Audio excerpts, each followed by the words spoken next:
서론 부분 읽어보세요.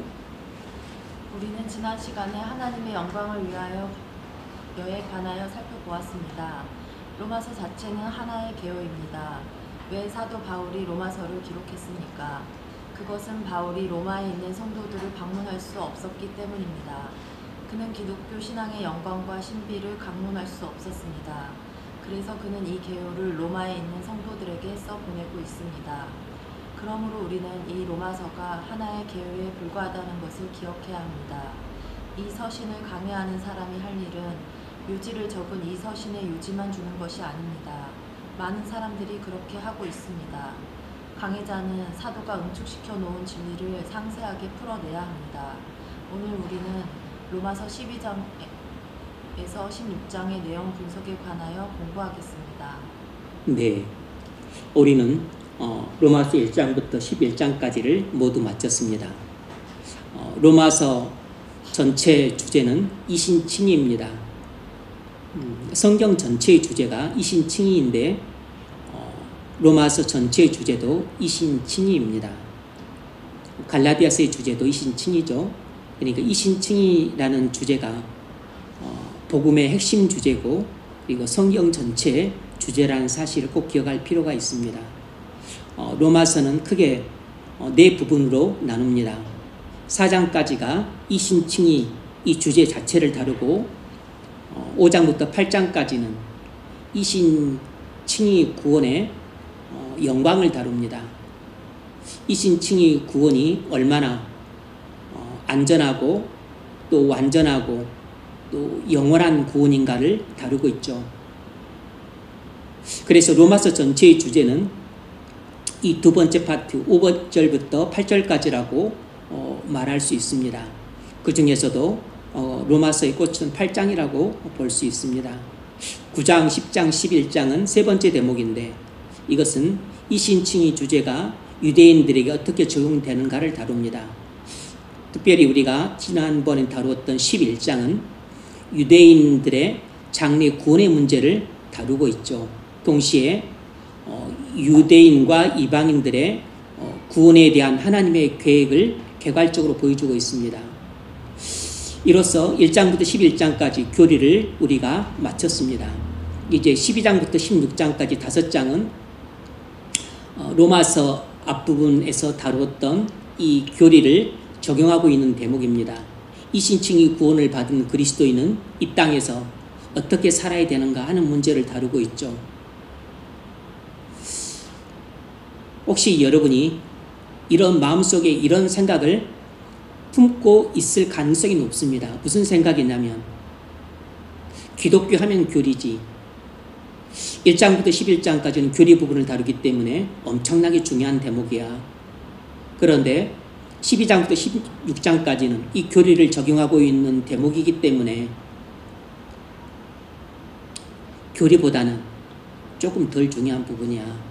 이제 조금 편안하게 들을 수 있어.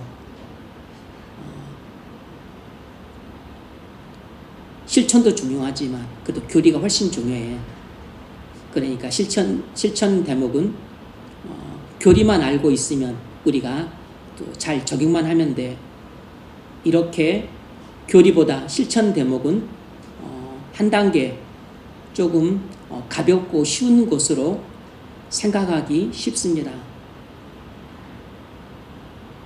왜냐하면 제 자신도 살짝 그렇게 생각하는 경향이 없지 않기 때문입니다. 여러분도 필시 그럴 것이에요. 근데 그건 완전히 잘못된 생각입니다. 교리는 교리대로 중요하고 실천은 실천대로 중요합니다. 왜냐하면 교리는 교리의 중요성이 있기 때문에 중요하고 그런데 만일 교리가 우리에게 제대로 적용이 안 된다면 그건 아무 소용이 없습니다.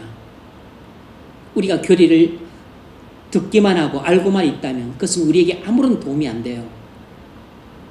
교리를 믿는 것이 중요하지 알고만 있는 것은 우리에게 실질적인 유익이 안 됩니다. 교리를 믿고 우리가 그것을 우리 자신에게 적용까지 나아갈 때 비로소 교리의 중요성이 부각이 되는 것이고 그리고 또 실천은 실천대로 중요성이 부각이 되는 것이에요. 실천이 없는 교리는 아무짝에도 쓸모없는 것입니다. 실천이 없는 교리가 우리에게 무슨 도움이 되고 무슨 유익이 되겠어요? 교리가 우리에게 적용이 돼야만 그것은 우리에게 도움이 되고 유익이 되고 살과 피가 되고 구원이 되는 것입니다. 적용되지 않는 교리는 아무짝에도 쓸모없는 개벽다구와 같은 것입니다.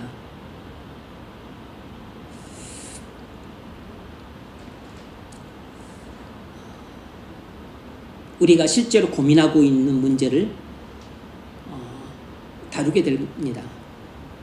로마에 있는 성도들이 실제로 고민하는 문제, 실제로 겪었던 문제, 그들이 몹시 힘들어하고 그리고 어려워했던 문제들을 다루게 돼요.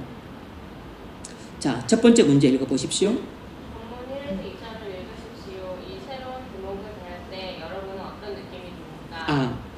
이야기를 또 좀 한번 해야 되겠습니다. 그 전에 로마서는 복음을 기록한 서이긴 하지만 복음의 내용을 완전 충실하게 기록한 서신서는 아닙니다. 무슨 말이냐면 복음의 핵심만 개요로 나타냈을 뿐이에요. 로마서는 16장까지 길긴 하지만 워낙 복음의 내용이 심오하고 방대하기 때문에 복음의 내용 전체를 다 기록할 수는 없었습니다. 그래서 복음의 그 심오하고 풍성하고 방대한 내용에 있어서 핵심만 추려서 로마서에 기록을 했습니다. 그래서 로마서에는 복음의 핵심만 개요를 해놓은 것이에요. 따라서 개인이 성경을 묵상할 때는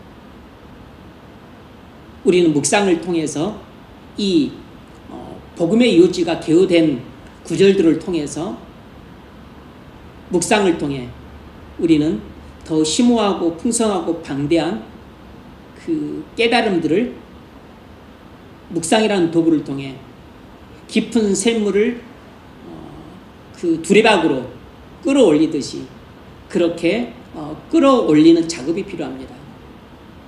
저 같은 목사는 설교를 할 때 이 복음의 요지가 로마서의 구절로 기록되어 있는데 이 개요를 속에 담겨 있는 복음의 심오하고 풍성하고 방대한 내용들을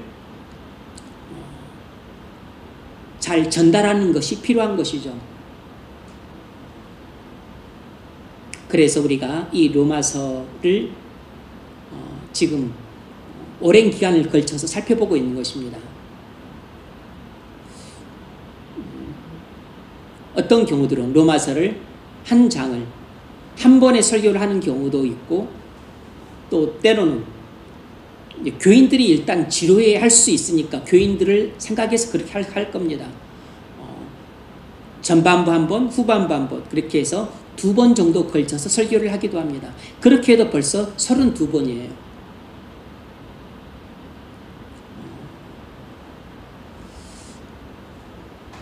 뭐 3번 한다고 해봤자 48주 1년이 채 못 돼서 마치게 되는 거죠. 그런데 우리는 지금 장기간에 걸쳐 살펴보고 있습니다. 한 8년 이제 16장까지 우리가 다 안 다뤘죠. 14장 17장까지 다뤘으니까 이제 이번에는 16장까지 다뤄볼 생각인데 다루게 되면 뭐 그 뒷부분은 이제 제가 준비를 해서 해야 되니까 로이 존스 목사님처럼 그렇게 자세하게 강론은 못하겠지만 뭐 대략 치면은 못해도 제가 계산을 안 해봤지만 아마 뭐 한 9년 10년 걸리지 않을까 싶습니다. 어쨌든 로마서를 다루지만 우리가 신구약 성경 전체를 다루는 것이고 복음 전체를 다루는 것입니다. 뭔가를 하나 깊이 다루는 것은 유익합니다. 그 성경을 이해하는 데도 도움이 되지만 성경 전체를 이해하는 데도 도움이 되죠. 문제 읽으십시오.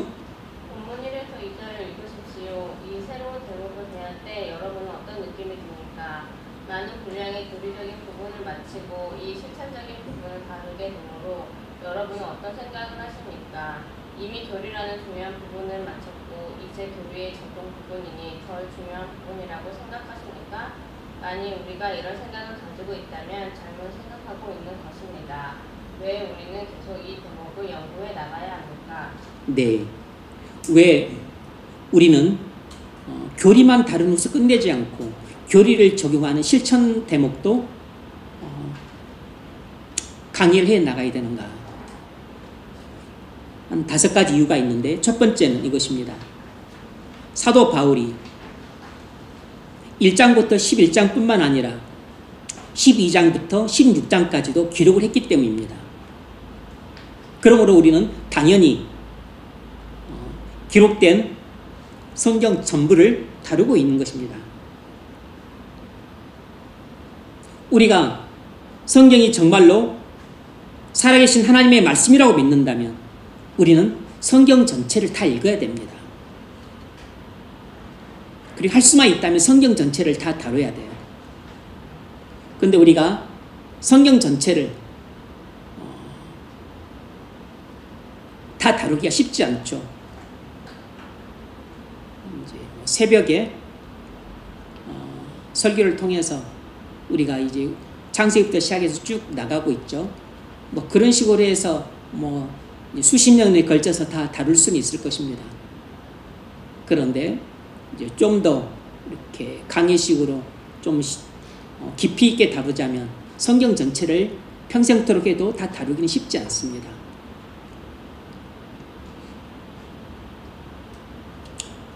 교리만 중요하고 실천 부분은 중요하지 않다고 생각하는 것은 잘못된 생각입니다. 우리는 그런 생각이 정말 빠지기가 쉬워요. 왜냐하면 저조차도 약간 그런 생각을 갖고 있었기 때문입니다. 아마 여러분도 그런 생각 갖고 있지 않았을까 싶어요. 반대로 교리는 싫어하고 실천 부분만 좋아하는 것도 잘못된 태도입니다. 예전에 제가 고등부를 잠시 맡았던 적이 있었는데 그때 신학교를 중퇴했던 고등부 교사가 그럽니다. 내가 교회에 와서 교리 따위나 별거 같으면 나는 교회 안 나온다. 그렇게 교리를 폄훼하고 그리고 혐오하는 교인도 봤습니다. 신앙 자체가 잘못된 것이죠. 아마 무지해서 그랬을 것입니다.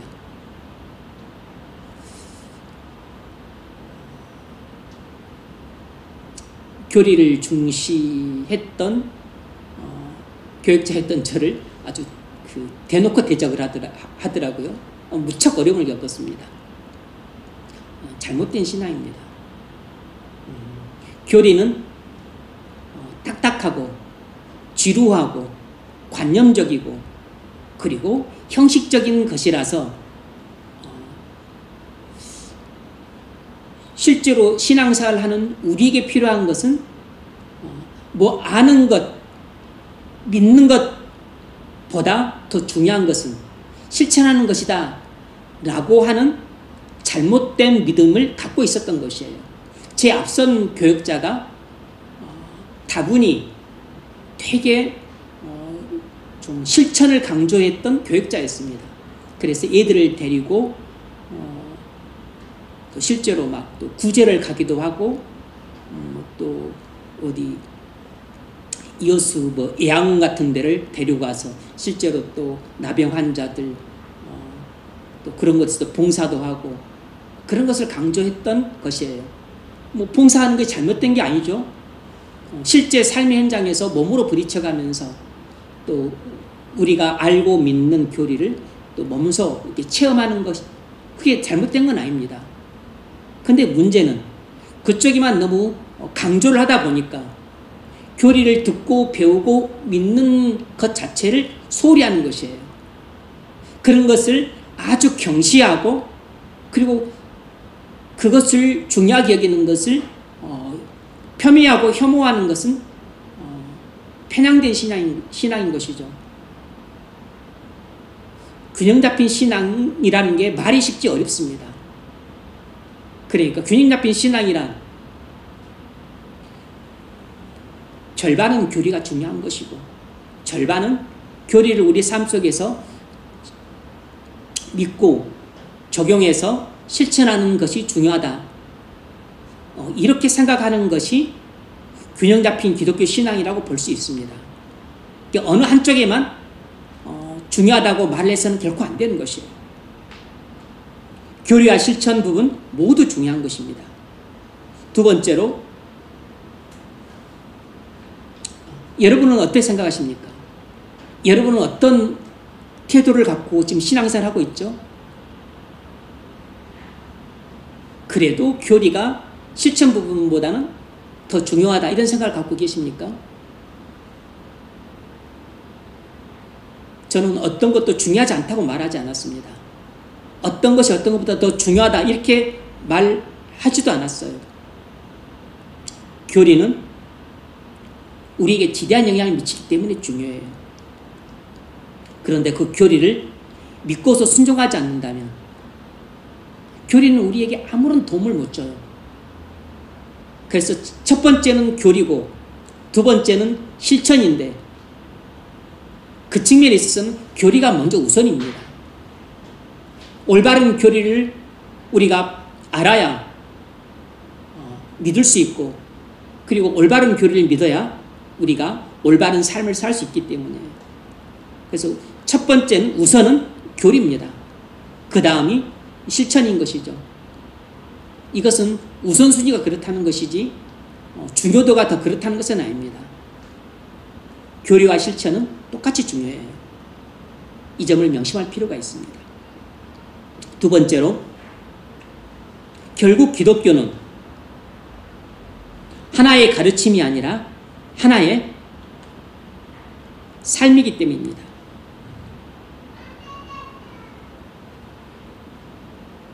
결국 기독교는 하나의 가르침이 아니라 하나의 삶이라는 것입니다. 사도행전 19장 9절, 어떤 사람들은 마음이 굳어 순종하지 않고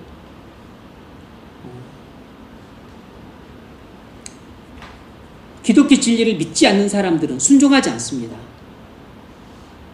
그러니까 불신은 순종하지 않는 삶으로 나타나는 것이에요. 사도행전 22장 4절, 이건 바울이 자신의 회심 전 삶을 이야기하고 있는 대목입니다. 나는 회심하기 전에는 이 기독교를 박해해서 사람들을 죽이고 투옥시켰다.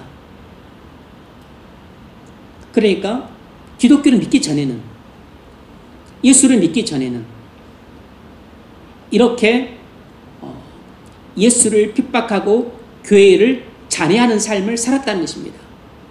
믿기 전에는 불순종하는 악한 삶을 살았다는 것이에요. 그러니까 믿음도 삶으로 나타나고 불신도 삶으로 나타나는 것입니다. 그래서 종국엔 기독교 신앙은 결국 삶으로 나타나게 돼 있어요. 물론 기독교는 교리로 시작합니다. 우리가 기독교를 배울 때 처음부터 삶으로 배우지 않죠? 기독교는 처음부터 진리로 시작을 해요. 하지만 끝은 삶으로 끝나는 것입니다. 우리 기독교 신앙은 처음 배울 때는 진리를 배우는 것으로 시작하지만, 그러나 종국엔 기독교는 우리의 삶 자체예요. 그러면 불신자들은 교회 밖에서 어떻게 기독교를 접하게 되는가? 그들은 진리로 접하지 않아요. 우리의 삶을 통해 그들은 기독교를 접합니다. 그러니까 전도에 있어서도 우리의 전도하는 말보다 우리의 일상생활을 통한 전도가 훨씬 강력해요. 그들은 우리의 말을 통한 전도를 보다도 그들은 우리의 삶을 통해서 우리가 굳이 말하지 않아도 우리의 삶을 그들은 보고서 그들은 전도를 받게 되어 있습니다. 우리의 삶이 자신들과는 완전히 구별된 거룩한 삶이라면 그들은 놀라게 되고 충격을 받게 돼요. 그리고 경이로움을 느낍니다. 그리고서 호기심을 갖게 돼요. 그런데 우리의 삶이 자기들과 별반 다를 바가 없거나 아니면 자기들보다 못하다고 생각되면 손가락질하고 욕합니다. 우리가 말로 전도해도 그건 속이의 격리기예요. 그러니까 단순히 내가 좀 착하고 얌전하고 조용하고 그런 정도 갖고는 죽었다 깨어나도 전도 안 됩니다. 확실히 믿지 않는 세상 사람들과 구별된 그런 삶이 있어야 돼요. 이 타이밍이 되면 대부분 사람들은 화를 내는데 화를 안 내는 그럴 때 이상하게 보는 것입니다.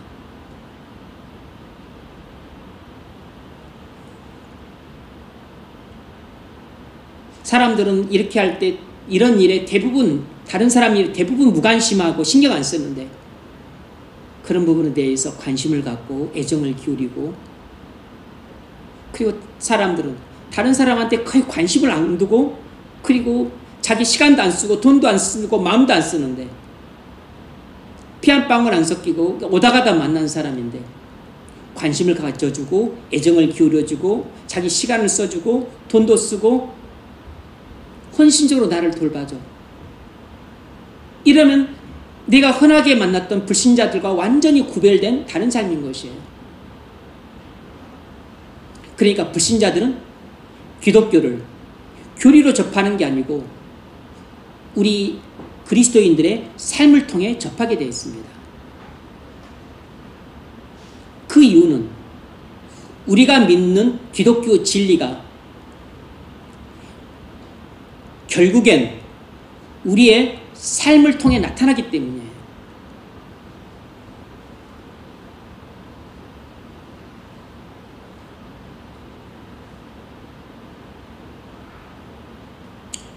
성경은 그리스도인을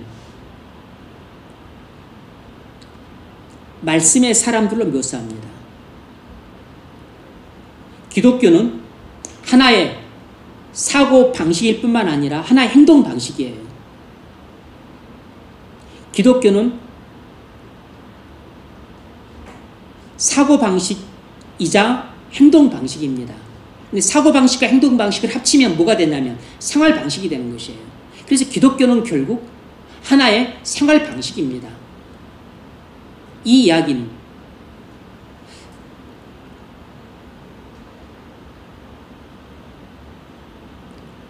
기독교를 믿는, 그러니까 우리가 기독교를 믿는다면 우리가 믿는 기독교는 결국엔 우리의 생활을 통해 나타나는 것입니다. 이것이 기독교의 특징이에요. 기독교는 진리입니다. 진리는 우리의 마인드에 영향을 미쳐서 행동을 변화시킵니다. 기독교는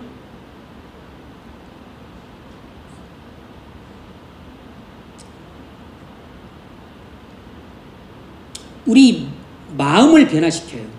기독교 진리는 우리 마음을 변화시킵니다. 그래서 우리 행동을 변화시키죠.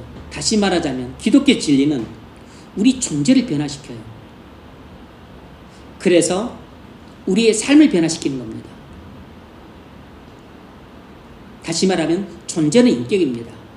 인격은 마음이에요. 기독교 진리는 우리 인격을 변화시켜서 결국 인격이 변화되면 삶이 변화되는 것이에요. 그러니까 우리가 우리 삶을 보면 내 마음이 얼마나 변했는가를 알 수 있어요. 내 인격이 얼마나 변했는가를 알 수 있습니다. 내 존재가 얼마나 변했는가를 알 수 있어요.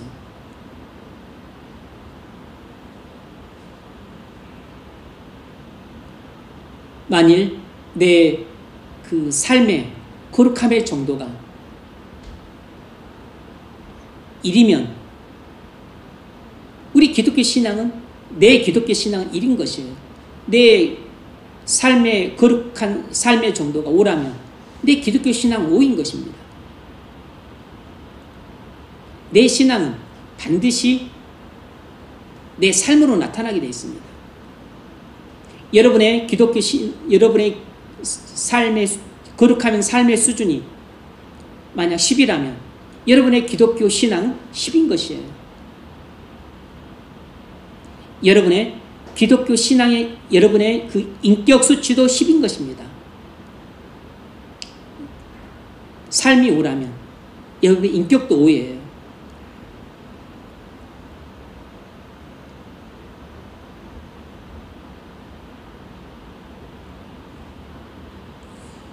교리의 목적은 우리가 그 교리를 믿고 순종하게 하는 데 있습니다. 교리는 교리 자체의 목적이 있는 것이 아니고 우리가 그 교리를 믿고 순종하게 하는 데 있어요.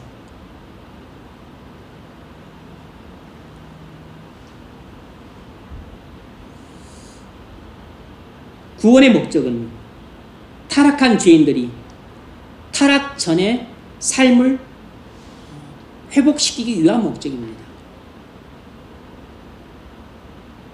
첫 번째 문제, 기독교는 하나의 체험에 불과합니까? 아닙니다. 물론 기독교에는 영광스러운 체험이 있지만 체험 자체가 목적은 아니에요. 체험의 목적은 우리 인생 전체를 변화시키는 데 있습니다. 체험의 목적은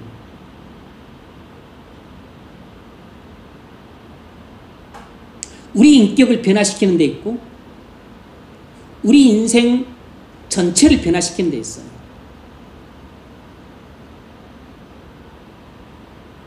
기독교 신앙에는 반드시 체험이 있습니다. 그런데 체험의 목적은 우리 신앙 인격을 변화시켜서 우리 인생 전체를 변화시키는데 궁극적 목적이 있는 것이에요.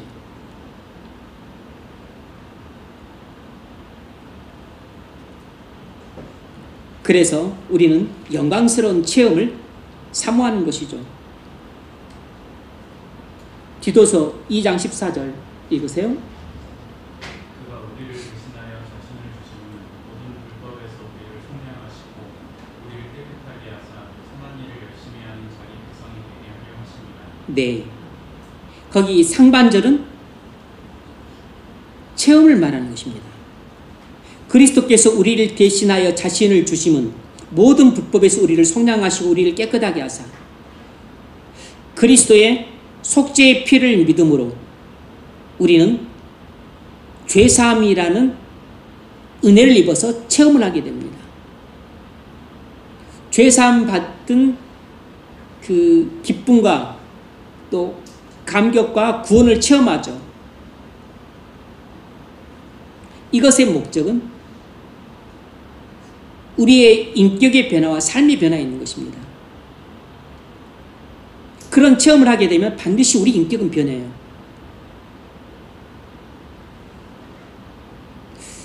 주님과 같은 인격을 갖게 됩니다. 주님의 마음을 품게 되죠. 그래서 선한 일을 하려고 합니다. 인격이 변했다는 것은 더 이상 이제 나를 위해 살지 않고 주님을 위해 살고자 하는 인격을 갖게 돼요. 그리고 나를 위해 살지 않고 주님을 위해 사는 삶을 살게 됩니다. 그것이 하반절에 나와 있어요. 선한 일을 열심히 하는 자기 백성이 되게 하려 하심이라. 인격의 변화와 삶의 변화를 말하는 것입니다. 그러니까 우리가 구원의 체험을 하게 되면 이런 인격의 변화와 삶의 변화가 따르는 것입니다. 우리가 은혜를 사모하는 것은 은혜를 받아야 이렇게 죄사함 받은 기쁨이나 구원의 감격이나 성령 충만함의 이런 체험들을 하게 돼요. 그럴 때 우리 인격이 거룩해지게 되죠. 그러면 우리 삶도 거룩해지게 되는 것입니다. 체험은 우리의 인격의 변화와 삶의 변화를 가져옵니다. 그래서 예배가 중요하고 묵상이 중요하고 기도가 중요하고 무엇보다 순종도 중요해요. 우리는 순종을 통해서도 놀라운 체험을 하게 됩니다. 우리는 체험을 꼭 말씀을 묵상할 때나 기도할 때 이럴 때만 체험한다 생각하는 게 아닙니다. 실제로는 많은 체험들은 믿음으로 순종할 때 체험들을 하게 돼요.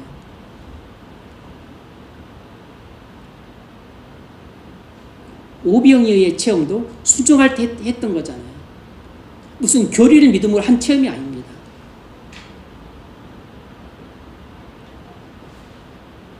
베드로가 무리를 걸었던 것도 그가 믿음으로 순종했기 때문에 걸었지.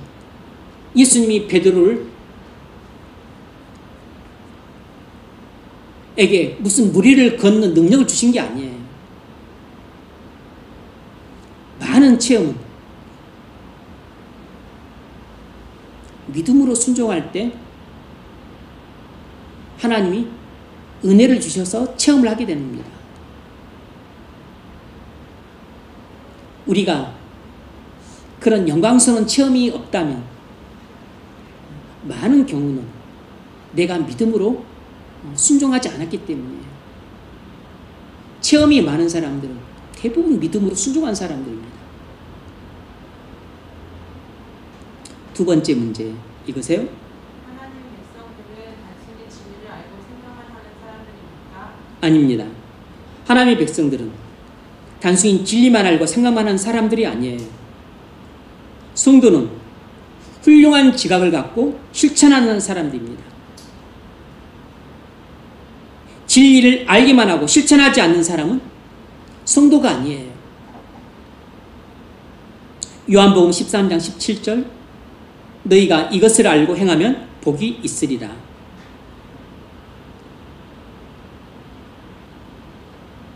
성도는 진리를 알고 순종하는 사람이에요. 우리가 진리를 배우는 것은 진리를 모르면 순종할 수 없기 때문입니다. 그래서 진리를 배우는 목적은 순종하기 위한 것이에요. 근데 진리를 배웠음에도 불구하고 순종하지 않는다면 진리를 배운 것이 현재는 유익이 안 되는 것입니다. 진리를 배우는 목적은 순종하는 데 있는 것이에요. 순종하지 않았다면 진리를 배웠지만 믿지는 않았다는 뜻입니다. 진리를 배울 때 믿어야 돼요.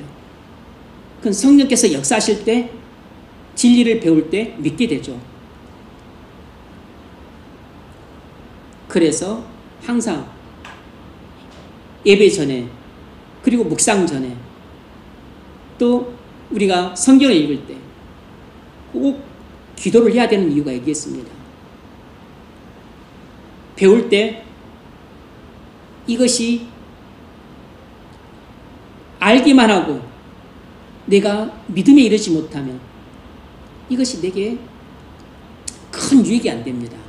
전혀 유익이 안 되는 것은 아니지만 큰 유익이 안 돼요. 진리를 배울 때 이것이 믿어져야 됩니다. 믿어질 때 내 인격이 변하고 인격이 변할 때 그것이 내 행동과 삶으로 나타나는 것입니다. 진리를 우리가 듣고 배우는 목적은 바로 믿는 데 있는 것이에요. 순종하는 데 있는 것입니다. 세 번째 문제 읽으십시오. 세 번째 문제가 아니고 세 번째, 우리가 왜 이 실천 대목을 살펴봐야 되는가? 세 번째 이유는 이것입니다. 성도의 삶 속에는 필연적으로 난제들이 존재하기 때문에 이 교리의 적용 문제를 계속 다뤄야 하는 것입니다. 성도의 삶 속에는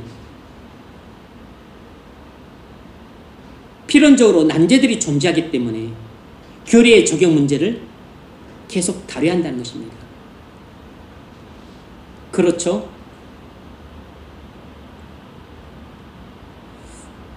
우리는 이 세상에 살고 있지만 이 세상에 속하지 않습니다. 그래서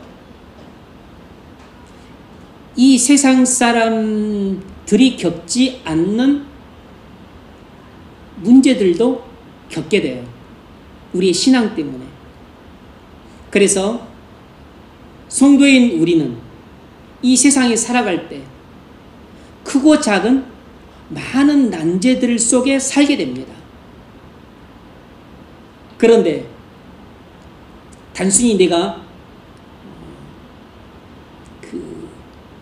예배를 통해서 기독교 진리를 배우거나 성경 읽기나 묵상을 통해서 내가 하나님 말씀을 배웠다 할지라도 그것이 내가 실제 삶 속에서 겪는 나의 많은 문제들을 그대로 해결해 주지는 못해요. 이걸 어떻게 적용시키느냐 하는 이 적용의 문제가 있는 것입니다. 내가 성경을 통해서 말씀을 들었고 또 묵상을 통해서 어떤 진리들을 깨달았는데 또 예배를 통해서 오늘 설교 말씀을 듣고 뭔가를 배웠는데 이것이 내 삶에 적용이 되어져서 진리가 적용이 되어져서 그 문제들을 해결해 나가려면 거기에는 연습이 필요합니다. 훈련이 필요해요.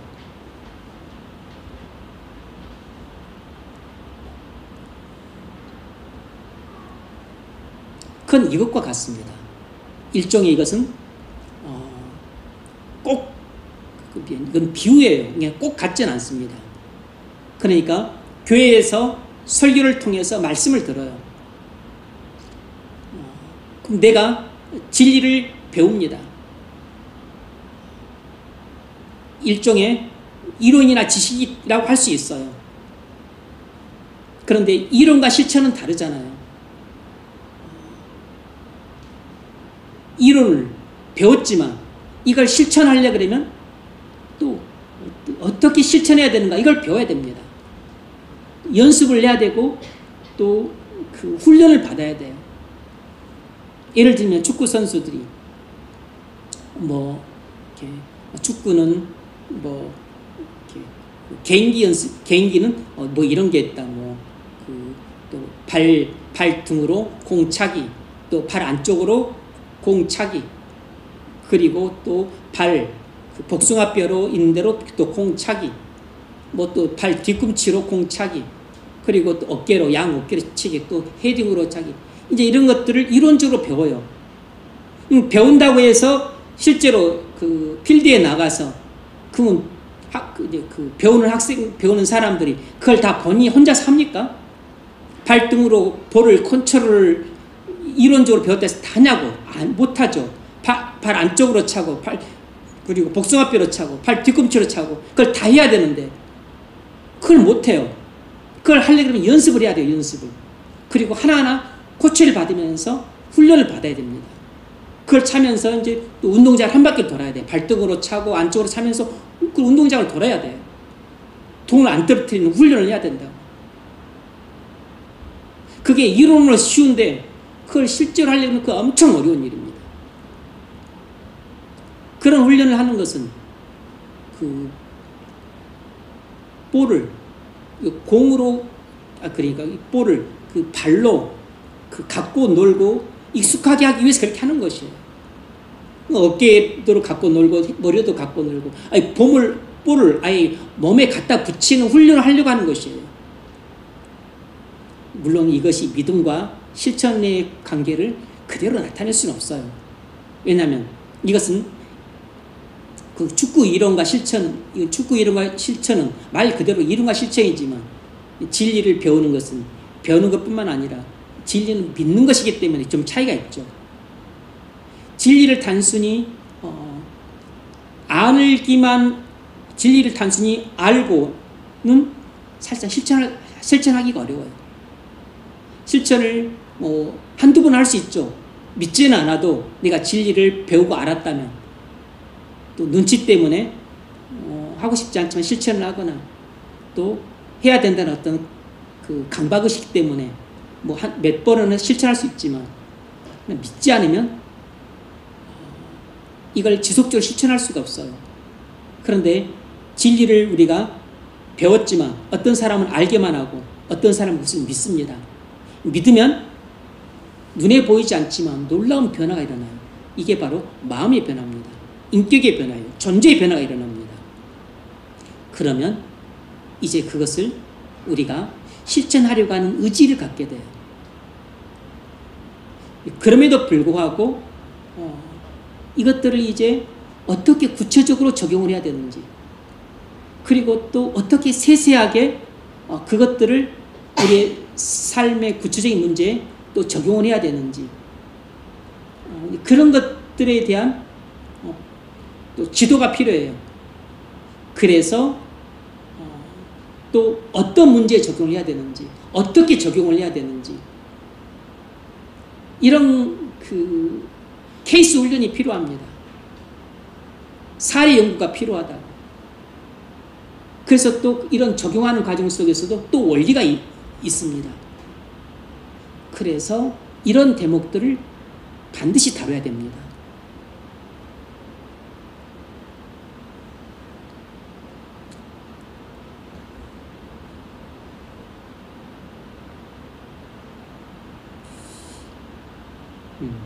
첫 번째로, 이 세상에서 성도로서 살고 있는 우리가 해야 될 일은 무엇입니까? 우리가 성도로서 이 세상을 살 때 해야 될 일은 무언가? 성도는 새로운 믿음을 가졌기 때문에 새로운 이해력을 가졌습니다. 그래서 우리는 믿음을 우리 생활 전체에 분명히 적용시켜야 합니다. 우리는 믿음을 가졌으면 이제 믿음의 시각으로 우리의 삶 전체를 바라봐야 돼요. 그리고서 새로운 이해력을 갖고 우리의 삶의 문제를 바라봐야 됩니다.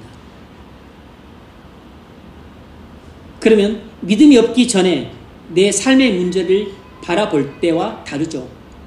내가 믿음을 갖게 되었으면 이제 나는 새로운 마인드를 가졌기 때문에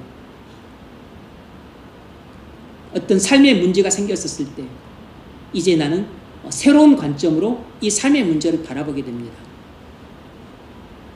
그리고서 내가 가진 믿음을 내 생활 전체에 적용을 시켜야 돼요. 그리고 내가 이 땅에 살면서 부닥치는 문제들에 대해서 이제 구체적이고 그리고 세세하게 그리고 정확하게 적용을 해야 돼요. 바로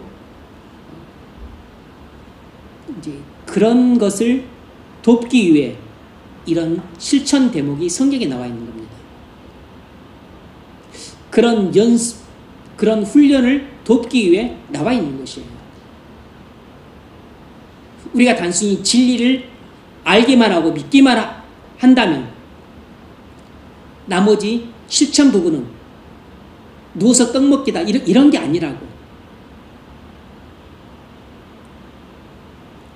우리가 진리를 설사 믿는다 할지라도 우리의 삶의 문제에 구체적으로 적용시키는 그런 연습과 훈련들을 하지 않으면 우리는 잘못 적용시키는 경우들이 허다해요.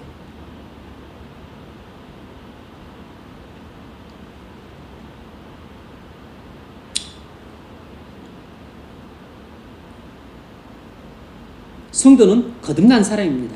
단순히 교회에 출석하는 사람이 아니에요. 거듭남은 사람이 겪을 수 있는 가장 심오한 변화입니다. 그래서 우리는 이런 새로운 믿음을 갖고 있기 때문에 새로운 관점으로 모든 사물을 바라보게 됩니다. 그리고 우리가 겪는 문제들을 새로운 관점으로 바라보게 돼요. 그래서 새로운 관점과 새로운 이해력으로 내게 부닥치는 문제들에 대한 해결책을 찾아야 돼요. 그 과정 속에서 이제 영적인 사고가 필요한 겁니다. 스피리트 싱킹이 필요하다.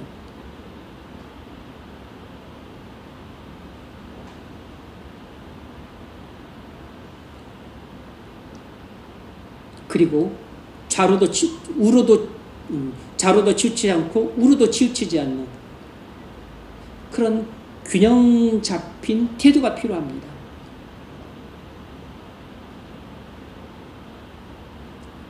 그래서 기독교 신앙이라고 하면서 또 신앙이 좋다고 하면서도 사람들 간에 좀 천차만별이 나타나는 이유는 이런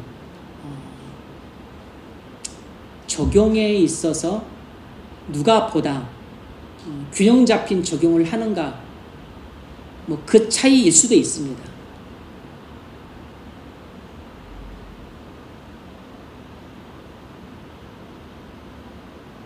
두 번째 질문 읽어보세요. 로마서를 비롯해서 신약의 서신서들이 오늘을 사는 우리에게 유익한 점이 무엇입니까? 네. 로마서를 비롯한 신약 서신서들이 오늘날 우리에게 유익한 점이 무엇인가? 이런 것입니다. 신약의 서신서들은 초대교회 성도들이 많은 낭제에 봉착했을 때 해결 방식을 분명히 보여준다는 것입니다. 신약의 서신서들은 초대교회 성도들이 많은 난제에 봉착했을 때 해결 방식을 분명히 보여준다는 것이에요. 그 점에 있어서 신약 서신서들이 우리에게 많은 도움이 되는 것입니다. 그래서 서신서들은 대체로 교리와 실천 부분이 구분이 돼요. 특히 바울 서신이 그렇죠.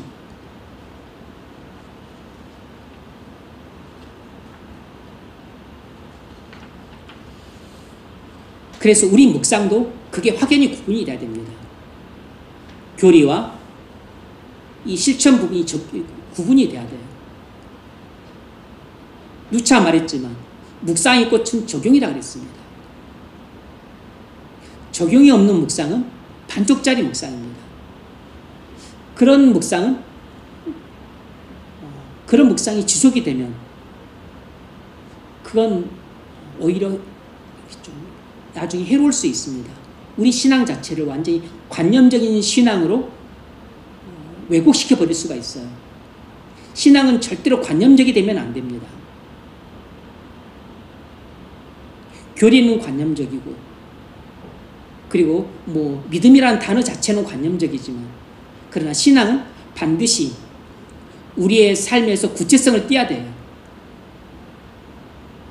그래서 묵상이 우리에게 도움이 되고 유익이 되고 우리를 변화시키게 되면 묵상은 반드시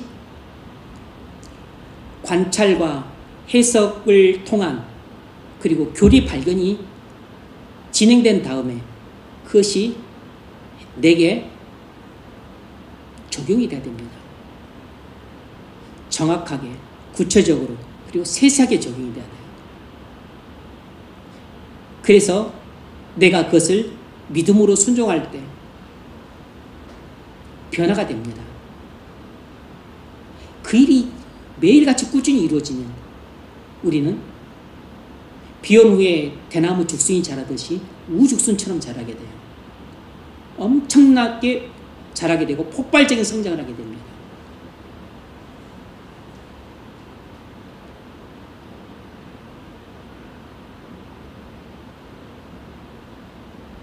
우리는 사방에서 어려움을 겪기 때문에 가이드가 필요합니다.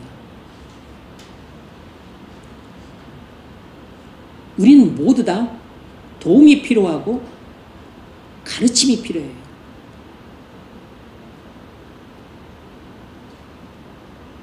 교회에서 단순히 예배드리고 말씀 듣는 것만으로 이 세상을 충분히 살아갈 수가 없어요. 단순히 여러분이 묵상하고 기도하는 정도를 가지고 이 세상에서 겪는 수많은 문제들을 다 해결하기 어렵습니다. 그래서 우리를 돕기 위해 주님이 이 모든 것을 다 예상하셨기 때문에 주님이 우리를 위해 조치를 취하셨어요. 그 첫 번째가 우리에게 성경을 주신 것입니다. 이 하나님 말씀을 우리에게 전성까지 나아갈 때 우리 발에 등불로 삼으라고 주신 것이에요. 두 번째는 우리에게 성령을 주신 것입니다. 성령이 필요해요. 왜냐하면 성령이 없는 하나님 말씀은 그것도 아무짝에 쓸모없는 것이에요. 우리에게 거의 도움이 안 됩니다. 왜냐하면 내가 그걸 믿질 않는데, 내가 그걸 사모하질 않는데, 내가 그것을 내가 적용시키려고 하질 않는데 무슨 소용이 있겠어요? 성령이 진리의 성령이시잖아요.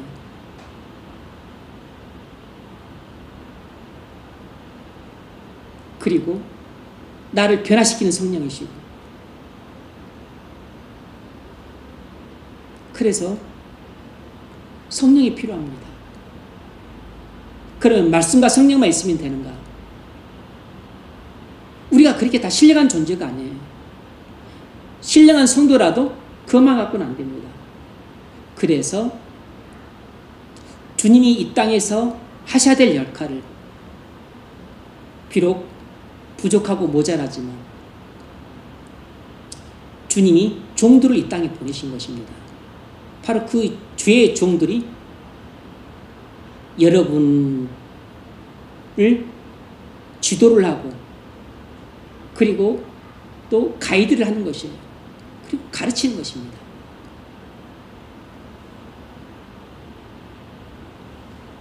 성경과 성령과 그리고 목사이자 교사,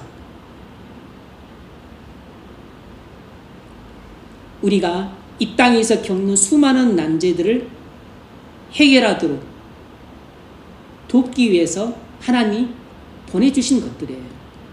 그리고 천성까지 가는 그 기나긴 순례의 여정에 꼭 필요한 것들입니다.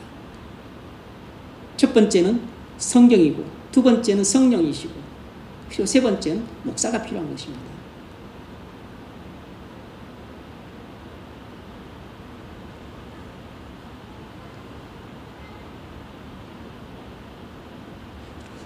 우리는 거듭나지 않았을 때 우리 자신을 기쁘게 하는 삶을 살았어요. 불신자들의 특징은 자기 마음대로 사는 것입니다. 자기 하고 싶은 대로 사는 것이에요. 만일 교회 안에서도 그런 행태를 보이는 사람이 있다면 그건 악한 사람입니다. 그건 거듭나지 않는 불신자들의 특징이라고. 자기 마음대로 행동하는 것, 자기 하고 싶은 대로 행동하는 것, 그건 불신자들의 특징이에요. 거듭난 성도는 하나님의 영광을 위해 사는 사람입니다. 그러니까 내가 하고 싶은 것이 있어도 하나님의 영광을 해치겠다 싶으면 하지 말아야 되는 겁니다. 교회의 덕이 안 되겠다 싶으면 그 일을 하지 말아야 되는 것이에요. 뭐가 필요하죠? 자제가 필요하죠. 절제가 필요하다.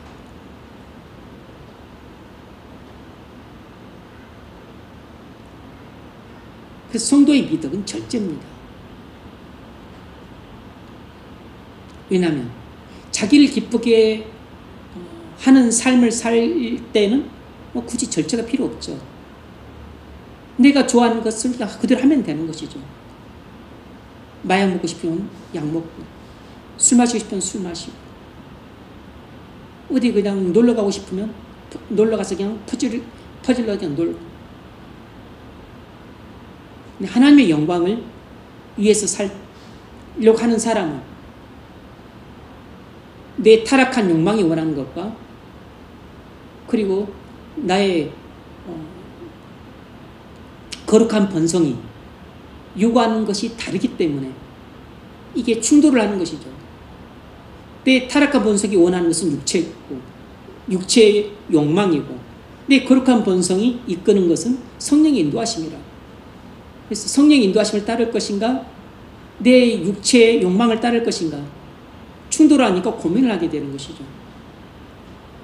이때 육체의 욕망을 접고 성령의 인도를 따르는 것이, 그것이 영적인 승리라고. 이것이 성도가 살아야 될 삶이고, 이렇게 살 때 주님의 이름이 높아지게 되는 것입니다. 이것이 내게는 은혜와 평강이 되는 것이에요. 그리고 이것을 바라보는 성도들에게도 은혜가 되고, 교회는 덕이 되고, 하나님께 영광이 되는 것입니다.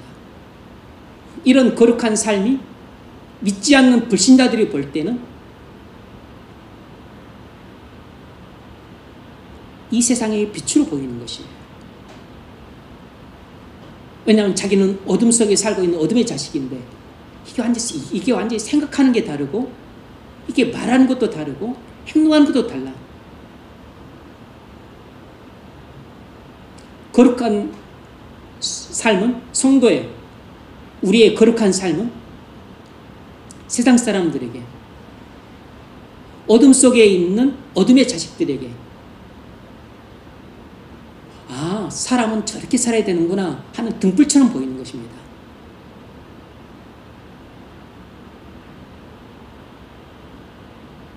그래서 때가 되면 이제 그런 것을 꾸준히 지켜보고, 말은 안 했지만 속으로 놀래고 충격을 받고, 그리고 경탄에 맞지 않았던 사람들이 서서히 마음속에 그리스도께 끌리게 되는 것이에요. 나는 그한테 그리스도에 대해서 말한 적이 없는데 그들은 그리스도에서 끌리게 돼요.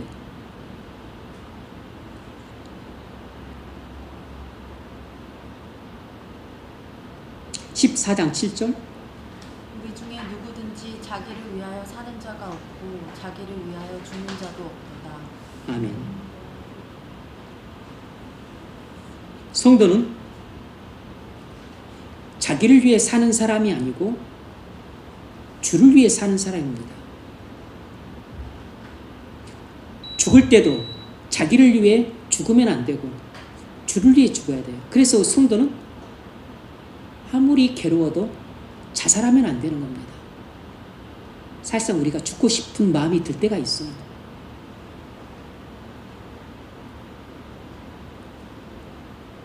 너무 힘들고 괴로우면 그냥 죽고 싶을 때가 있죠. 그런 것은 성령의 역사로 말미암는 거룩한 마음이 전혀 아닙니다. 그런 것은 다 악령의 역사예요. 사탄의 부추김이고 꼬드김이고 그리고 시험이라고. 여러분이 죽고 싶은 마음이 들어본 적도 아마 없지는 않았을 겁니다. 괴롭고 힘들고 속상하고 그냥 소망이 없다 싶으면 죽고 싶은 마음이 드는 겁니다.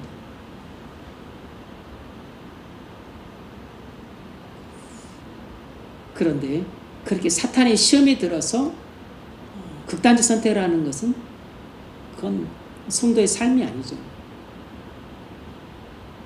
성도는 차라리 이 세상에 소망을 두지 않으므로 그냥 주를 위해 살다가 주님이 부르시면 목숨 아까워하지 않고 목숨 바치고 그렇게 가는 것이, 그것이 성도가 취해야 될 죽음입니다. 그런 죽음은 요절이든 40이든 50대든 죽음이든 간에 그런 것은 고상한 죽음이고 그런 것은 순교인 거죠. 순교적인 죽음은 영광스러운 죽음이지만 이 세상 살이가 너무 괴롭고 힘들어서 죽는 것은 그것은 성도의 죽음이 아니에요. 빌립보서 1장 27절. 오직 너희는 그리스도의 복음에 합당하게 생활하라. 아멘. 서신서를 기록한 목적이 이것입니다. 우리로 하여금 복음에 합당한 생활을 지도하기 위해서 서신서를 기록해 준 것이에요. 어떻게 사는 것이 복음에 합당한 생활인지를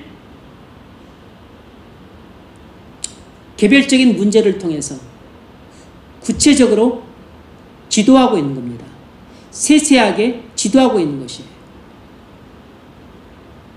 그래서 서신서는 오늘날 우리 성도들의 신앙생활에 좋은 가이드가 돼요.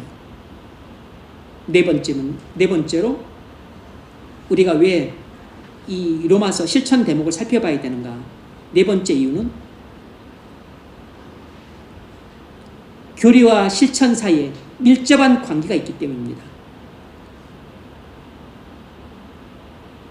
다시 말하면 믿음과 순종 사이에 뗄래야 뗄 수 없는 불가분리의 관계가 있기 때문이에요. 교리와 실천 사이는 불가분리의 관계예요. 믿음과 순종의 사이도 밀접한 관계가 있습니다.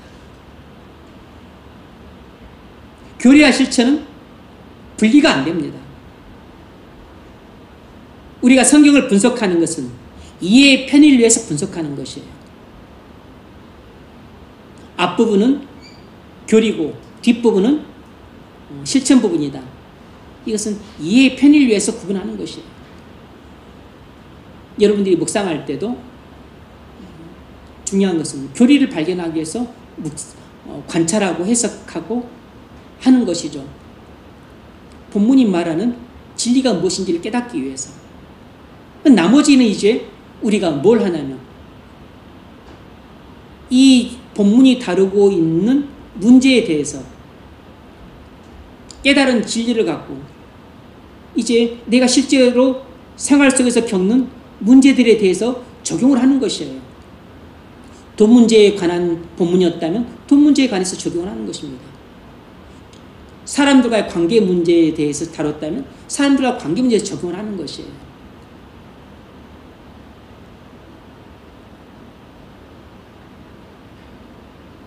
직장 생활의 문제 다뤘다면 직장 생활에서 다루는 것입니다. 부모와의 관계 문제 다뤘다면 부모의 관계 문제를 다루는 것이에요. 결혼 문제에 대해서 이야기를 한 본문이었다면 내 결혼 문제에 대해서 그걸 다루는 것입니다. 그것을 교리를 내 삶에 적용시키고 그리고 또 실천하는 것이에요. 구체적인 실천 사항들을 적고 그리고 기도 제목을 적고 그리고 그렇게 내가 순종할 수 있게 해달라고 또 실제로 기도를 하는 것이에요.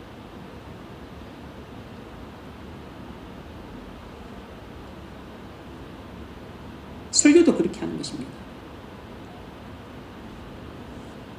본문을 여러분들에게 주의해서 설명합니다. 그럼 본문을 통한 교리가 무엇인지를 여러분들에게 설명해서 이해를 시키기 위한 것이에요. 그래서 본문은 이런 교리를 말하고 있다. 그래서 그걸 가지고 이제 우리 삶에 적용시키는 것이죠. 우리가 이 교리를 믿음으로 어떻게 순종을 해야 되는가? 우리 생활 속에서 어떻게 실천을 해야 되는가? 그것들을 말하는 것입니다.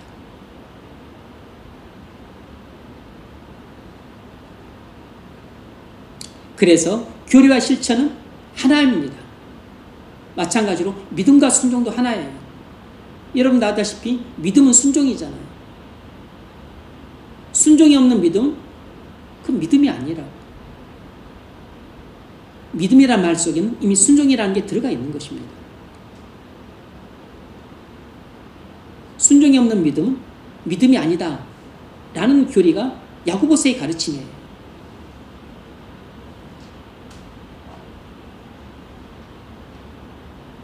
교리가 잘못되면 우리의 삶이 잘못됩니다. 그런 측면에 있어서 교리가 우선성을 갖고 중요성을 갖는 것이에요.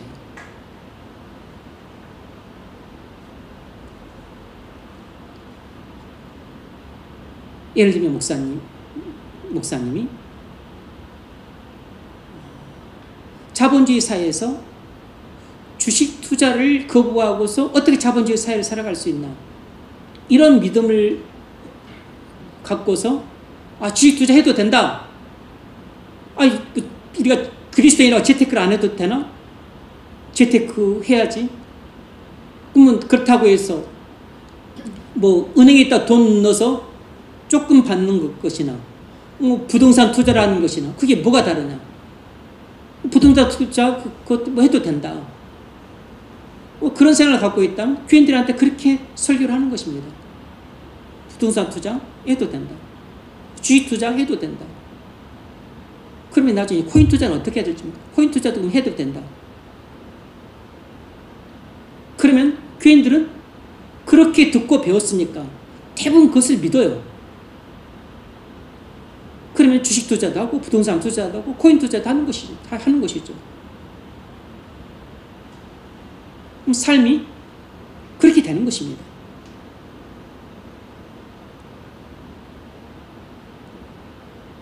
그런 부분에 대해서 하지 말라고 금지하지 않는 경우는, 분명하게 금지시키지 않고 그건 죄라고 말하고, 그리고 그것은 성경이 금하고 하나님도 금하는 거라고 분명히 말하지 않는 경우는 그건 허용하고 있는 입장이에요.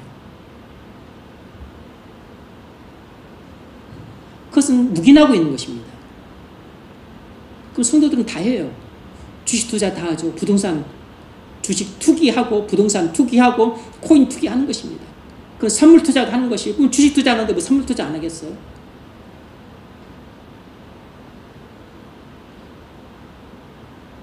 그럼 다 도박입니다. 본질이. 그럼 불로소득을 추구하는 것이다.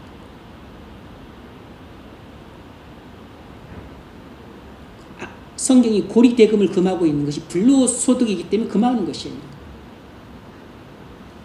하지만 은행에 있다 저장시켜 놓고 의자 받는 것은 그건 성경에 금하지 않아요. 왜냐하면 돈을 우리가 보관을 해야 되니까.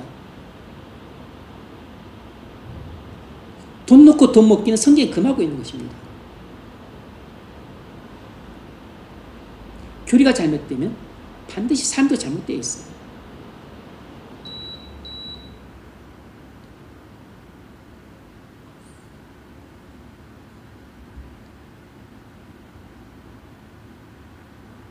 그런 것이 다 허용이 가능하다면 그럼 빠친코도 해야지.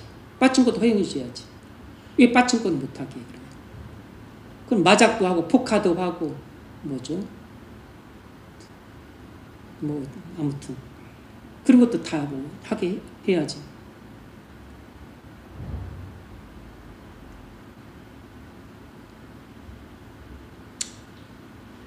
우리가 침륜에 빠지면 교리와 타협하려 듭니다.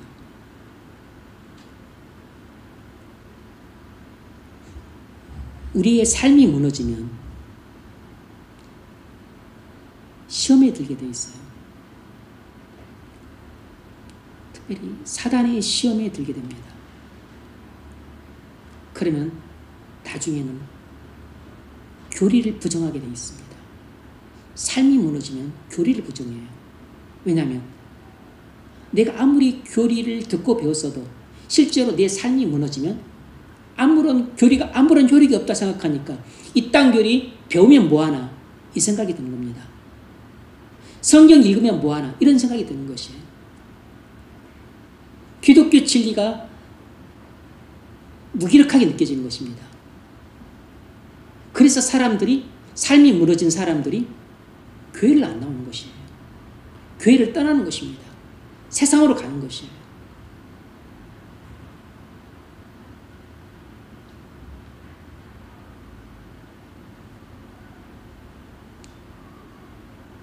사람들이 천국 가기 싫어서 교회를 떠나 세상으로 가는 게 아닙니다. 교회를 다니면서 교리를 배웠지만 믿지 않음으로 본인이 불순종하는 삶을 살았어요. 그래서 본인의 삶이 타락하게 되고 삶이 무너지니까 결국은 교리를 의심하게 되고 교리를 불신하게 됩니다. 그래서 기독교 진리에 대해서 무용하다 생각을 하게 되는 것이에요. 그래서 교회를 다니면 뭐하나 그 생각이 드니까 교회를 안 나게 되고 세상으로 그냥 가버리게 된 것이죠. 그래서 삶이 중요한 것입니다. 다시 말하면 실천 부분이 중요한 것이라고. 여러분의 삶이 무너지게 되면 여러분도 모릅니다. 교회를 떠나게, 기독교 진리에서 의심을 품게 되니까, 불신하게 되니까 성경 읽으면 뭐하나 안 읽게 되고, 예배 드리면 뭐하나 안 듣게 되고, 교회 나가면 뭐하나, 그래서 교회를 안 나가게 되는 것이에요. 그래서 삶이 무너지게 되면 위험한 것입니다. 삶이 무너지면 위험하다고. 기독교 진리 자체를 의심하고 부정하게 된다니까.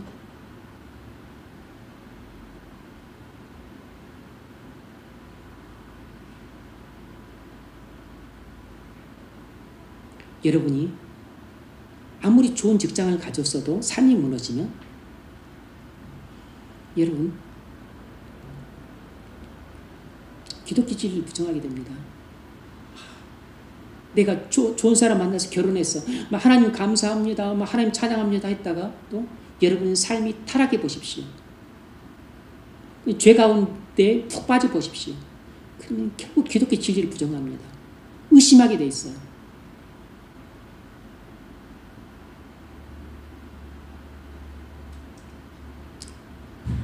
집 사서 좋아하고 땅 사서 좋아하고 건물 사서 좋아해.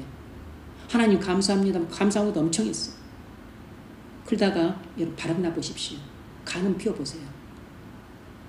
타락해 보십시오. 그 사람이 교회 계속 나오겠습니까? 삶이 무너지면 기독교 진리를 의심합니다.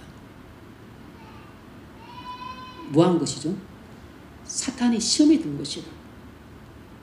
사단이 쏜 시험의 화살에 맞아서 기독교 진리를 의심하게 되고 나중에 부인하게 됩니다. 예수 그리스도가 자신에게 의미가 없게 돼요. 삶이 무너지게 되면 여러분 교회도 떠나게 되는 겁니다.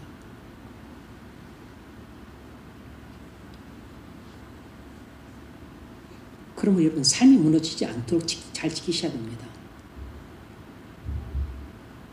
다섯 번째 이유는 마귀가 항상 교활하게 우리를 속이기 때문입니다. 마귀가 항상 교활하게 우리를 속이기 때문이에요. 마귀가 어떻게 우리를 속이는가?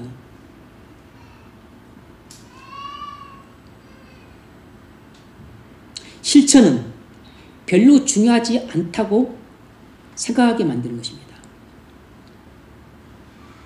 교리만 중요하다고 생각하고 실천은 별로 중요하지 않다고 생각하게 만들어요.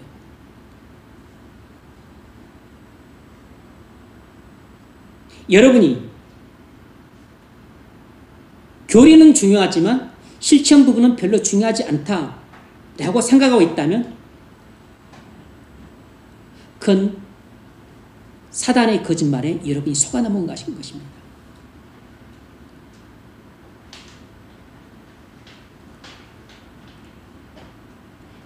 아무리 교리를 배웠어도 그것을 내 삶에서 실천하지 못하다면 그 배운 교리는 나한테 하나도 도움이 안 되는 겁니다. 두 번째로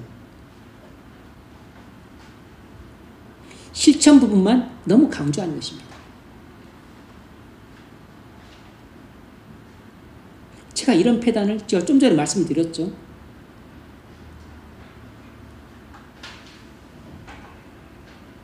교리는 무시하고 실천만 강조를 하는 것이에요. 그래서 특별히 학생들한테 또 교인들한테 교리는 가르치지 않고 그리고 또 그것을 믿게 하려 하지 않고 그저 그냥 봉사만 중요하게 여기거나 또 뭐 구제활동이나 중요하게 여기게 만들거나 현장 활동이나 중요하게 여기거나 이런 교회가 있을까 싶지만 보니까 저는 그런 교회가 있다는 것을 거의 잘 들어보지 못했었는데 실제로 가보니까 그런 교회도 있더라고. 근데 그 작은 교회가 아니고 꽤 큰 교회예요. 1,500명이 넘는 교회였습니다. 그것도 우리 교단 교회예요. 여러분, 정상적인 교회가 아니에요.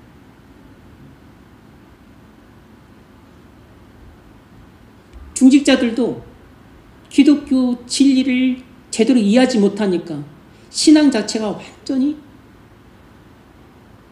잘못되었어요. 신앙이 없어요, 신앙이.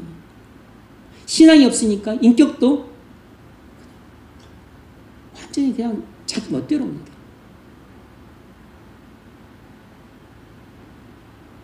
중직자들이 어떻게 저럴까 싶어요. 기독교 진리를 제대로 배우질 않았으니, 믿지를 않고, 믿지를 않으니, 신앙도 없고, 인격도 그리스도인답지 않고, 또 삶도 당연히 그럴 수밖에 없어요. 막 안수 집사가 막 담임 목사님을 가르치려 들어요. 훈계를 하려 들어요. 하극상은 거죠.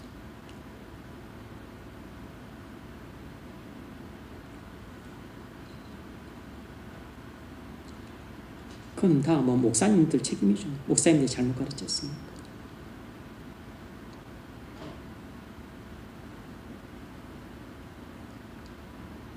사단은 우리를 속여서 교리는 무시하고 실천만 강조하는 경우들도 있습니다. 그래서 우리를 너무 지나치게 꼼꼼하게 만들어서 율법주의적인 자세를 취하도록 만드는 경우가 있어요. 유대인들이 그랬었죠.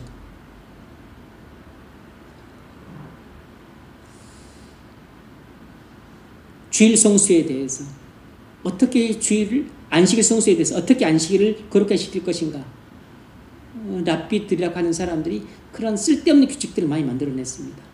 완전 인간적인 규칙인 거죠. 로마서 14장은 이런 문제를 좀 다룹니다.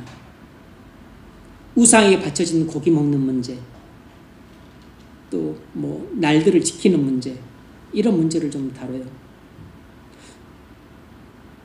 성도가 자유를 상실해서 율법주의자가 되게 만듭니다. 이런 실천 부분만 너무 강조를 하게 되면. 자, 두 번째 문제 읽어보십시오. 본문 12장에서 16장을 읽으십시오. 앞서 다뤄왔던 원리들을 바울이 어떻게 실제적으로 삶에 적용시키고 있는가를 알 수 있습니다. 어떻게 우리는 이 실천적인 대목 전체를 일반적으로 분석할 수 있습니까? 네. 이제 12장부터 16장까지 좀 내용 분석을 해봅시다. 앞서 다루었던 원리들을 바울이 실질적으로 어떻게 삶에 적용시키는가, 이 실천적인 대목 전체를 간략하게 내용 분석을 좀 해보겠습니다. 자, 12장 1절로 2절은 12장부터 16장 이 전체 대목에 대한 서론입니다. 12장부터 16장 이 실천 부분에 대한 서론이에요.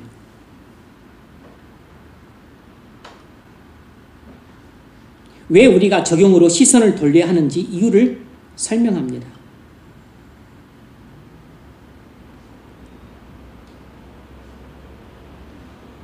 그렇게 한 다음에 이제 여러 가지 개별적인 난제들을 다룹니다. 이 난제들은 당시 로마교회 성도들이 고민했던 문제들이에요. 실제 로마교회 성도들이 겪었던 문제들입니다. 당시 성도들이 믿음을 실제 생활에 적용하려고 할 때 만났던 난제들이에요. 예컨대 우리는 하나님 나라 백성으로도 살지만 세상 나라 백성으로도 살아요. 그런데 이 세상 나라 백성으로서 이 세상 나라 위정자들과 또 공권력에 대해서 어떤 자세를 취해야 되는지, 그건 참 쉽지 않은 문제입니다. 그래서 이신칭의 구원을 받은 성도가 위정자들을 어떻게 대하고 또 국가 공권력을 어떤 자세로 대해야 되는지를 가르치고 있어요. 이런 것들이 전부 이신칭의 구원을 받은 성도가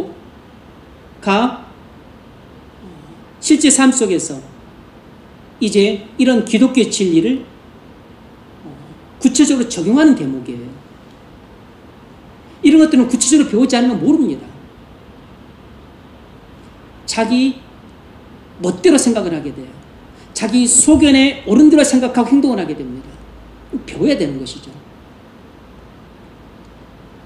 그리고 14장에서는 교회 안에 있는 연약한 지체들과의 관계 문제를 다뤄요. 그래서 뭐 고기 먹는 문제라든지 이런 문제들을 다루는데, 궁극적으로는 14장, 15장 교회 안에 있는 지체들의 연약한 문제를 다룹니다. 이건 실제 당시 로마 교회 성도들이 교회 안에서 겪었던 어려움들이에요. 네. 그리고 뭐 날들을 지키는 문제, 이런 문제들이 있죠.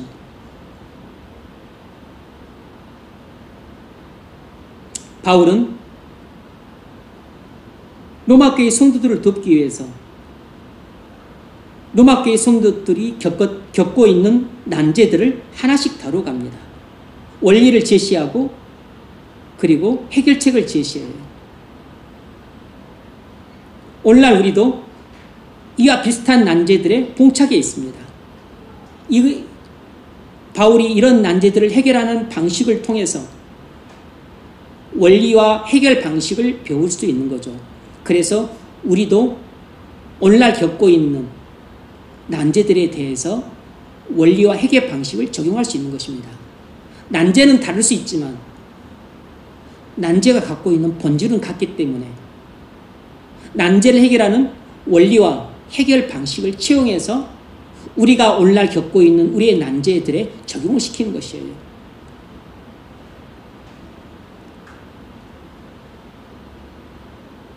오늘날 우리가 무슨 날들을 지키는 문제를 갖고 크게 고민하지는 않죠. 하지만 거기서 적용이 되는 원리와 해결 방식은 오늘날 우리가 겪는 다른 문제들에 적용할 수가 있습니다.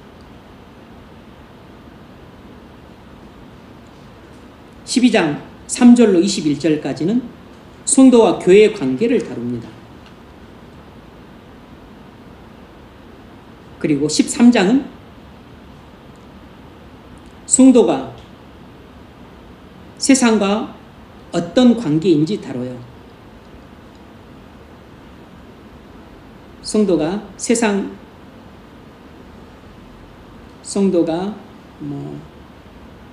정부나 또 공권력과에 대해서 어떤 자세를 취해야 되는지를 다루죠.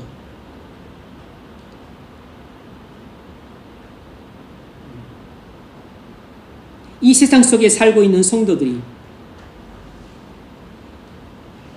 이 세상의 정부와 공권력에 대해서 어떤 자세를 취하고 살아야 되는가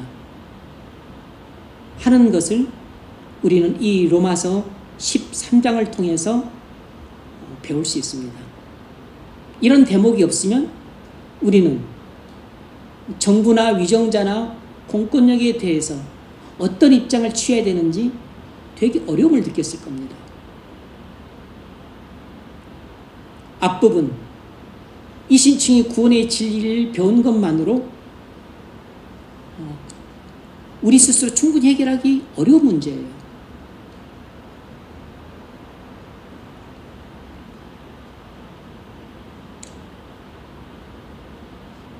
당시에도 큰 문제였지만 오늘날 우리에게도 큰 문제입니다. 14장은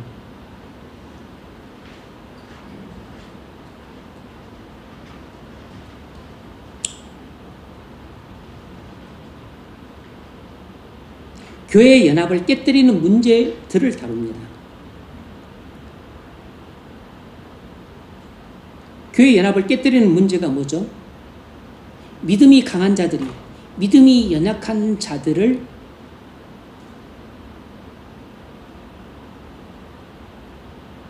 시험 들게 하고 있다는 것입니다. 믿음이 강한 자가 믿음이 연약한 자들을 사랑으로 받아주지 못하고 있다는 것이에요. 그래서 교회 안에서 믿음이 연약한 지체들을 어떤 방식으로 대해야 되는가를 다루고 있어요.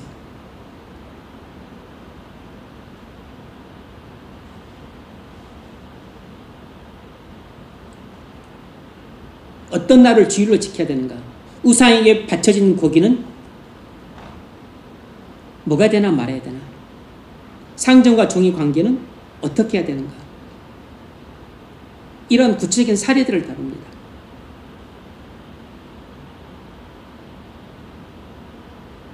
(15장) 1절로 13절까지는 교회 연합의 문제를 계속해서 다룹니다. 여기도 믿음이 연약한 지체들의 문제를 다뤄요. 믿음이 강한 자가 믿음이 연약한 자를 사랑으로 받아줘야 된다라는 교훈이에요.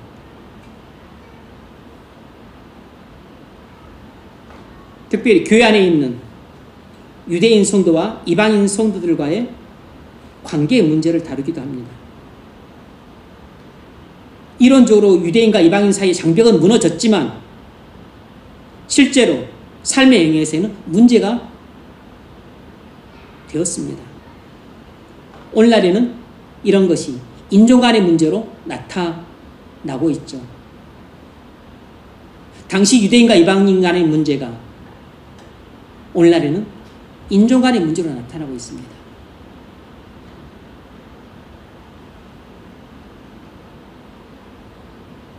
(15장) 14절로 33절은 사도가 개인적인 방식으로 말을 하고 있어요.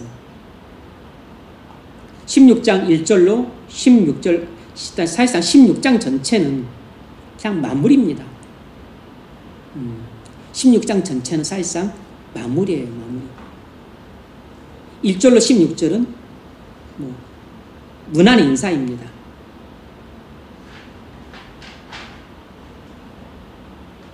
별로 중요하지 않는 성도들에게도 관심을 표합니다. 17절로 20절은 경고예요. 거짓 형제들을 조심하라는 경고입니다. 바울이 목회자로서 성도들을 아주 세심하게 돌보고 있다는 것을 알 수 있죠.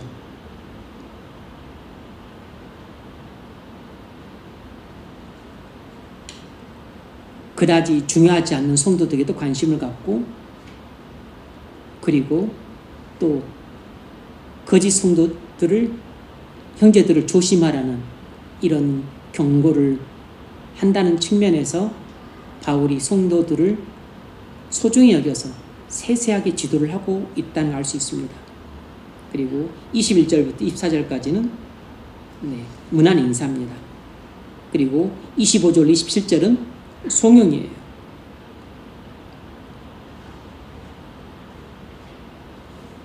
세 번째 문제 읽으십시오.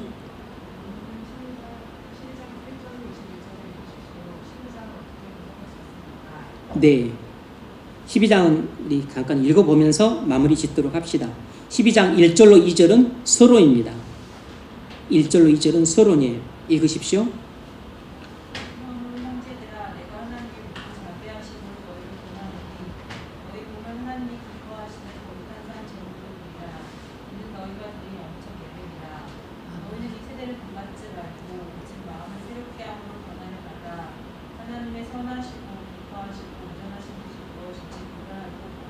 아멘.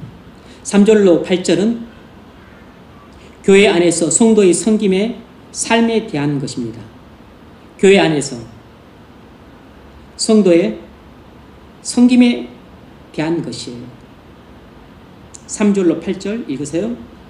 내게 주신 은혜로 말미암아 너희 각 사람에게 말하노니 마땅히 생각할 그 이상의 생각을 품지 말고 오직 하나님께서 각 사람에게 나누어 주신 믿음의 분량대로 지혜롭게 생각하라. 우리가 한 몸에 많은 지체를 가졌으나 모든 지체가 같은 기능을 가진 것이 아니니 이와 같이 우리 많은 사람이 그리스도 안에서 한 몸이 되어 서로 지체가 되었느니라. 우리에게 주신 은혜대로 받은 은사가 각각 다르니 혹 예언이며 믿음의 분수대로 혹 섬기는 일이면 섬기는 일로 혹 가르치는 자면 가르치는 일로 혹 위로하는 자면 위로하는 일로 구제하는 자는 성실함으로 다스리는 자는 부지런함으로 긍휼을 베푸는 자는 즐거움으로 할 것이니라. 아멘. 3절로 8절은 교회 안에서 성도의 섬김의 삶에 대한 것입니다. 마지막 9절로 21절까지는 성도가 지체들에 대해서 어떤 관계를 가져야 하는가를 다룹니다. 성도가 지체들에 대해서 어떤 관계를 가져야 하는가를 다룹니다.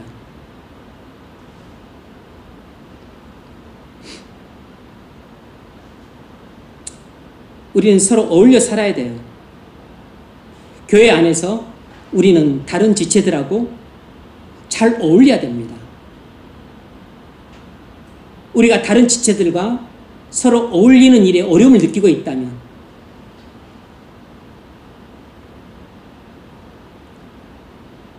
그건 내가 신앙생활을 잘하고 있지 못하다는 뜻이기도 합니다. 그럼 우리는 다른 지체들과 잘 어울려야 돼요.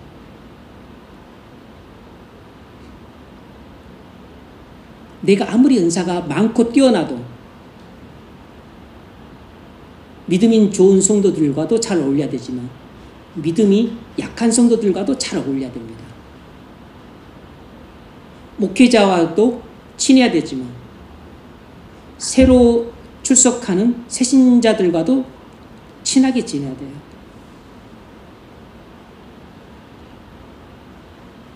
동년배들과도 친하게 지내야 되지만 한참 나이가 윗사람들과도 잘 교통할 수 있어야 됩니다.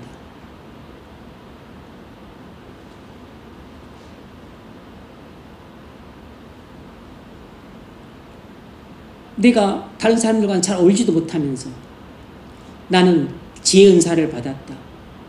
구제 은사를 받았다. 다스림 은사를 받았다. 그런 게 뭔 소용이 있어요?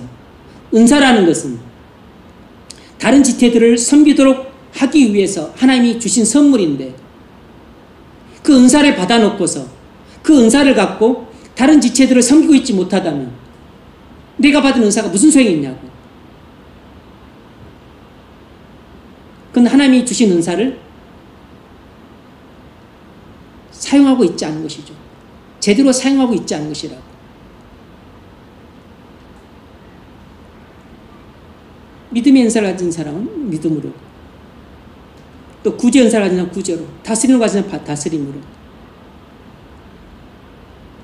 각기 자기가 받은 은사를 가지고 다른 지체들을 잘 섬겨야 됩니다.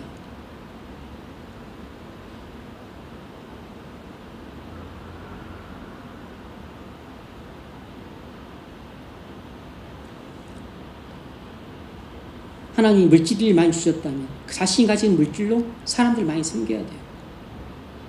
자신이 힘이 좋고 몸이 좋고 건강하다면 그걸 잘 섬겨야 됩니다. 손재주가 좋다면 손재주 좋은 걸로 잘 섬겨야 돼요.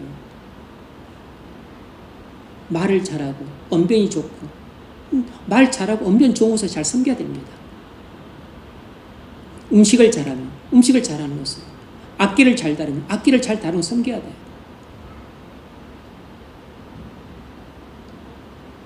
9절로 21절 같이 읽겠습니다. 9절 21절 자, 읽으십시오. 사랑에는 거짓이 없나니 악을 미워하고 선에 속하라. 형제를 사랑하여 서로 우애하고 존경하기를 서로 먼저 하며 부지런하여 게으르지 말고 열심을 품고 주를 섬기라. 소망 중에 즐거워하며 환난 중에 참으며 기도에 항상 힘쓰며 성도들의 쓸 것을 공급하며 손 대접하기를 힘쓰라. 너희를 박해하는 자를 축복하라. 축복하고 저주하지 말라. 즐거워하는 자들과 함께 즐거워하고 우는 자들과 함께 울라. 서로 마음을 같이하며 높은 데 마음을 두지 말고 도리어 낮은 데 처하며 스스로 지혜 있는 체 하지 말라. 아무에게도 악을 악으로 갚지 말고 모든 사람 앞에서 선한 일을 도모하라. 할 수 있거든 너희로서는 모든 사람과 더불어 화목하라. 내 사랑하는 자들아, 너희가 친히 원수를 갚지 말고 하나님의 진노하심에 맡기라. 기록되었으되 원수 갚는 것이 내게 있으니 내가 갚으리라고 주께서 말씀하시니라. 내 원수가 줄이거든 먹이고 목마르거든 마시게 하라. 그리함으로 내가 숯불을 그 머리에 쌓아 놓으리라. 악에게 지지 말고 선으로 악을 이기라. 아멘. 17절로 21절 이런 대목은 여러분들이 잘 이렇게 묶어 놓고서 형광펜을 칠하고, 이런 대목은 여러분들이 자주 읽고 그리고 깊이 묵상하고, 그리고 묵상하다 보면 은혜가 되니까 암송도 하게 돼요. 이런 구절들은 암송을 하십시오. 저도 몇 번 암송했다가 또 잊어먹고, 또 저도 지금 완전히 다 암송을 못하지만 본인이 은혜를 받고 믿게 되면 암송은 되게 쉽습니다. 묵상하는 사람들은 암송하는 구절들이 많아요. 왜냐하면 은혜를 받고 믿는 구절들은 암송하기가 훨씬 쉽습니다.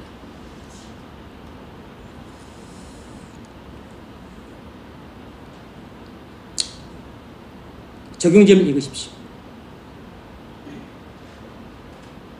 당신은 로마서의 교리적인 부분을 마치고 이제 실천적인 부분을 볼 때 당신의 마음 자신을 어떠합니까?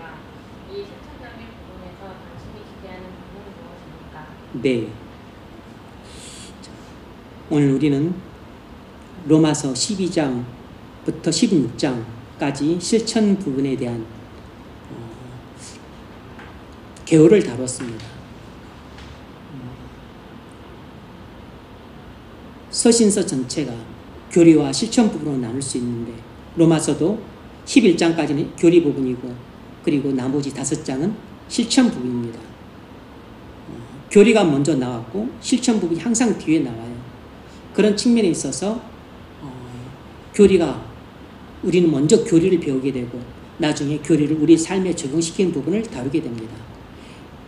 교리를 모르면 실천도 제대로 못하고 우리 멋대로 하게 됩니다. 그런 측면에 있어서 교리가 우선적으로 중요해요. 하지만 교리를 우리가 안다고 해서 꼭 실천하는 것은 아니에요. 교리는 믿어야 실천하게 됩니다. 그래서 교리를 믿는 게 중요해요. 믿어야 우리 마음이 변해서 실천할 수 있게 됩니다.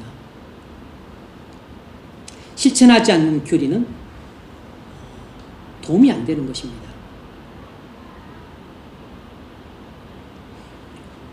교리는 교리대로 중요하고 실천은 실천대로 중요해요. 이신층의 구원을 받은 그리스도인들은 어떤 삶을 살아야 되는가 하는 것을 총체적으로 다뤄요. 꼭 이 11장까지 해서 다뤘던 교리를 그대로 갖고 와서 여기다가 그대로 대입하듯이 그렇게 적용을 하는 것이 아닙니다. 이신층이 이런 구원을 받은 성도는 실제 교회와 이 세상에서 어떤 삶을 살아야 되는가 하는 것을 다루는 것이에요. 그래서 여기에서는 또 다른 원리가 나오고 또 그 원리를 따라 그 난제의 해결 방식을 보여주는 것입니다. 이신층이 그 진리를 여기다 대입시키는 게 아니라고.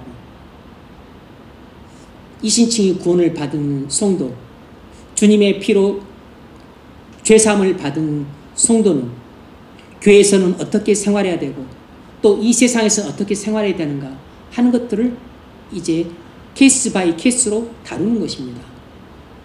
사례 연구가 중요한 것이죠.